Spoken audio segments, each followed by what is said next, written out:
Hello friends, good morning. এখন বাজে সকাল 9টা আর আমি আমার ব্লগটা এখান থেকে শুরু করছি। দেখো, এই কদিন ধরে না আকাশটা এত অন্ধকার হয়ে আছে, কবে যে একটু সূর্যের মুখ দেখবো জানি না।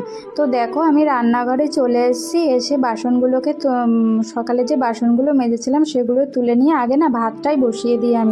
আমি সবসময় আগে ভাতটাই বসিয়ে দিয়ে আদার্স কাজগুলো করে নিই, এতে আমার না সুবিধাই হয়।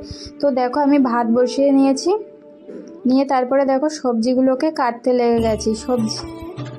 সবজি কাটতে কাটতে ভাতটা আমার হয়ে যাবে।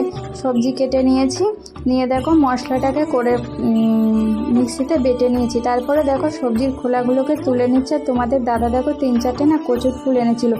একটুখানি কচুর ফুলে কি হবে বলো, একটুখানি হয়ে যাবে, ওই জন্য আমি আর করিনি রান্না। তো দেখো, আমি আজকে করব ঝিঙের তেল করব সর্ষে পোস্ত দিয়ে। এই কুমড়ো সেদ্ধটাকে মাখবো, আর কালকে মেলার থেকে না পাঁপড় এনেছিলাম, সেটা ভাজবো। আর দেখো, আমাদের বাড়িতে যে কাজ করে সে অলরেডি চলে এসছে। তো আমার রান্না কমপ্লিট হয়ে গেছে, ভাত করেছি। আর এই কুমড়ো ভাতেটা না লঙ্কা দিয়ে, কাঁচা লঙ্কা তেল দিয়ে মেখেছি। আর ঝিঙে পোস্ত করেছি, ঝিঙে পোস্ত সর্ষে দিয়ে মাখা করে ঝাল করেছি। আর মেলার থেকে যে পাঁপড়টা এনেছিলাম সেটা ভেজেছি।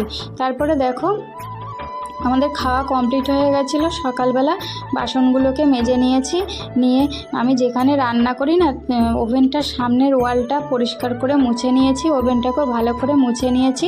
নেওয়ার পরে তারপরে এখন বিকেল দেখো 4টে মতো বাজে, আকাম করতে চলে এসছে। আমার না খুব হেয়ার ফল হচ্ছিলো, তার পেঁয়াজ দিয়ে একটু নারকেল তেল দিয়ে তেল বানিয়ে নিলাম। তারপর দেখো সন্ধ্যা এখন 7টা মতো বাজে, আমি আবার রান্নাঘরে চলে এসেছি। আজকে করবে তোমাদের দাদা চাদা মাছ নিয়ে এসছে, চাদা মাছের ঝাল করবো। আর কই মাছও নিয়ে এসছে, কই মাছটা রেখে দেবো, সর্ষে পোস্ত দিয়ে ঝাল করব আর ভাত করবো, আর কিছু করবো না। তো আমার ভিডিও যদি ভালো লেগে থাকে লাইক কমেন্ট শেয়ার করবে।